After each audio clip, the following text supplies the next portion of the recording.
Bien-aimés dans le Seigneur, bonjour, bonne année 2020, bonne fête et joyeux Noël. Que le Seigneur vous bénisse de partout où vous êtes. Je suis apôtre Shadrach, les amis m'appellent Shadi Molch. Je vais un peu parler différemment des messages peut-être que nous avons toujours entendus dans nos églises, par nous les serviteurs de Dieu, ce que nous avons toujours dit aux gens. Aujourd'hui, je vais essayer d'être un peu objectif. Chaque fin du mois, vous allez voir les messages comme l'année qui vient, c'est une année de bénédiction. L'année qui vient, c'est une année de l'ouverture des portes. L'année qui vient, c'est une année d'accomplissement des miracles. Je n'ai rien contre ce genre de messages. Moi-même, je suis pasteur, je suis serviteur de Dieu, je l'ai toujours dit, je l'ai dit par la foi. Mais il y a ce que nous ignorons et ce que nous ne disons pas aux gens. Bien aimé, écoutez, l'année qui se termine et l'année qui vient, rien et rien encore ne va les différencier si vous ne changez pas. Si vous vous comportez de la même, si dans l'année prochaine, vous vous comportez de la même façon dont vous vous comportiez dans l'année antérieure ou bien l'année qui se passe, vous allez nécessairement obtenir les mêmes résultats. Qu'est-ce que cela veut dire?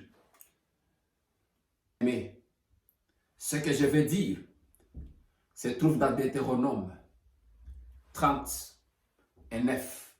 Qu'est-ce que la Bible me dit? L'Éternel est ton Dieu, te comblera de biens en faisant prospérer tout le travail de tes mains, les fruits de tes entrailles, les fruits de tes troupeaux et les fruits de ton sol.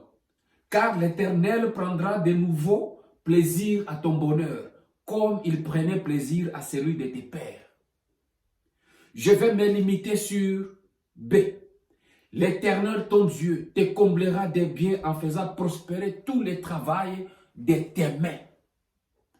Bien-aimé, ces histoires de déclarer et tu vas l'avoir, ça ne marche pas. Si tu déclares, tu auras.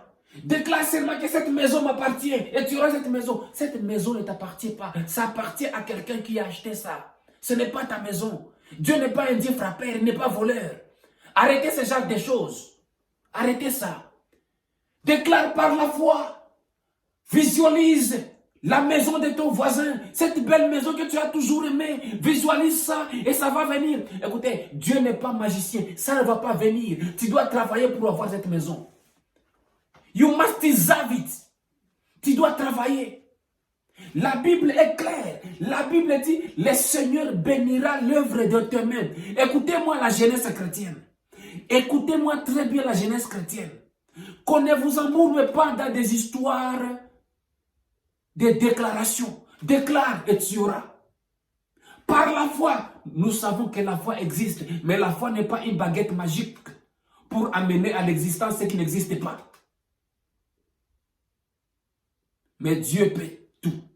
On ne dit pas que Dieu ne peut pas. Dieu est à mesure de le faire. Mais je demande, combien d'exemples dans la Bible, où Dieu a juste promis ou bien a donné quelque chose comme ça qui tombe du ciel. Même Jésus, pour nourrir plus de 5000 personnes, il lui a fallu quelque chose qu'il va bénir, qu'il va multiplier. Je me demande, Jésus en tant que Dieu, pourquoi il avait besoin de 2 poissons et 5 pains? Si ce n'est pas le contraire, je ne sais pas. Il fallait d'abord avoir quelque chose. Il a demandé à ses disciples, qu'est-ce que vous avez? La question que je te pose, mon ami, toi, avec moi, nous entrons en 2020. Mais en 2020, qu'est-ce que nous avons avant de déclarer? Vous avez quoi? Vous avez quoi? Dieu n'est pas un Dieu frappeur. Dieu n'est pas un Dieu magicien. Il respecte ses principes. La Bible dit, et en faisant prospérer le travail de tes mains, le travail de tes mains. Trouve ce que tes mains, trouve ce que tu dois faire. La jeunesse congolaise aujourd'hui, nous avons un problème. Nous avons un problème. Tout le monde rêve de devenir un PDG, un DG, un coordinateur, cordeau quelque part, chef quelque part. Personne ne veut commencer au rez-de-chaussée pour monter. Mais écoutez, le Seigneur va bénir ce que vous faites. Commencez par le peu que vous avez. Si ce sont les petits business, faites ça. Crée tes entreprises toi-même. Commencez par les peu que tu as, le Seigneur va bénir ça. Dans 2020, il faut y entrer avec une autre mentalité. Une autre mentalité. Et ce que je suis en train de te dire, c'est quoi? Si tu n'acceptes pas de changer en 2020, tu risques de subir les mêmes résultats que tu avais en 2019. Parce que le même comportement crée toujours le même résultat. Oh, 2020, c'est une année de mariage. Vous allez vous marier. Mais la question c'est, si vous ne changez pas, qui va vous marier? Qui va vous marier? Vous n'avez pas de position. Vous sortez avec 2 ou 3 ou 4 hommes. Et vous voulez que l'un d'eux vous mette dans la maison comme sa femme? Oui. Il y a des filles qui donnent l'envie de sortir avec, mais ne donnent pas l'envie d'amener dans la maison. Parce qu'il y a la différence entre une femme de la maison et une fille avec qui sortir. Tu veux te marier? 2020? Change tes objectifs. Tu as toujours été là. Tes objectifs, c'est des hommes qui ont de l'argent, les hommes qui sont sur le temps, qui portent des histoires, qui te font sortir, te font manger des hamburgers, dans des grands, ils t'amènent dans des grands restaurants, ils te présentent des amis de classe. C'est ça tes objectifs. Ma soeur, tu dois revoir ta liste de critères si tu veux te marier en 2020. Ça ne va pas arriver par baguette magique, même si on t'a prophétisé, tu vas te marier. Il faut te positionner dans la position du mariage. Soyez prêts pour le mariage et le mariage va venir. As-tu songé à revoir tes critères? As-tu songé à revoir tes critères? Peut-être que tes critères sont un blocage pour toi, ma soeur. Revoyez un peu votre critère. Quel genre de critères vous avez? 2020. Oui, le Seigneur a dit. Mais est-ce que vous êtes positionné? Eh bien, mon frère, vous savez ce que Proverbe dit? Proverbe 21, t'as dit, le désir du paresseux les tue. Parce que ses mains refusent de travailler. Les désirs du paresseux les tuent. Parce que ses mains refusent de travailler. Mon frère, ça c'est la Bible qui dit ça. Proverbe 21, verset 25. Les désirs du paresseux les tuent. Parce que ses mains refusent de travailler. Il est temps aux jeunes gens qui négligent le travail à commencer à revoir leurs priorités.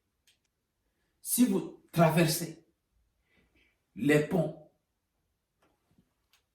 qui lient 2019 et 2020 avec le même bagage sur les dos que vous aviez porté toute l'année de 2019 et vous voulez entrer avec dans 2020. Ne vous attendez pas au miracle. Non. Les résultats seront les mêmes. Certaines déceptions de l'année passée, de cette année, il faut les laisser passer. Certaines erreurs commises, certains échecs rencontrés dans votre vie, il faut les oublier. Il faut apprendre de ça et continuer votre chemin. Si vous voulez vous éterniser dans vos échecs de 2019, ça je peux vous prophétiser que vous allez encore échouer. Parce que les démons de vos échecs vont vous poursuivre là où vous allez. La meilleure façon d'affronter 2020, c'est d'accepter, de laisser vos erreurs et échecs derrière vous, afin d'être léger dans 2020.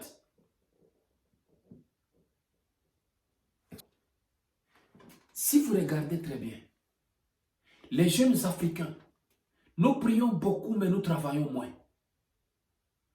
C'est aussi un grand problème. C'est aussi un problème. Nous prions beaucoup, mais nous travaillons moins. C'est un problème. Et c'est une des raisons qui fait que notre continent ne se développe pas. Oui, je n'ai pas honte de le dire. C'est une des raisons. Je ne dis pas que c'est la raison majeure. Ça peut aussi être. C'est une des raisons qui fait que notre continent ne se développe pas. Une très grande partie de notre jeunesse est beaucoup plus dans des prières que dehors chercher la vie. Oui, je vous souhaite tous une bonne année 2020 de partout où vous êtes. Que cette année soit une année d'accomplissement de vos rêves les plus fous. Que ce soit aussi une année de récupération de tout ce que vous avez raté. Que ce soit une année où ceux-là qui ont pleuré dans 2019 vont trouver l'occasion de rire encore. Que les sourires vous soient remis encore, que la joie qui a été ravie par des circonstances de la vie, par des événements, vous soit encore rendue cette même joie que vous avez toujours eue. Alors, bonne fête et que Dieu vous bénisse.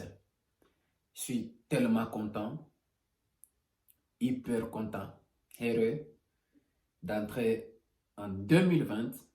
Oui, c'est dans quelques minutes, dans quelques heures. 2020, ça sera l'année où je vais accomplir 40 ans. 40 ans déjà. C'est beaucoup pour moi. C'est beaucoup, c'est beaucoup. Je crois que c'est vraiment grand. Que le Seigneur vous bénisse. Amen.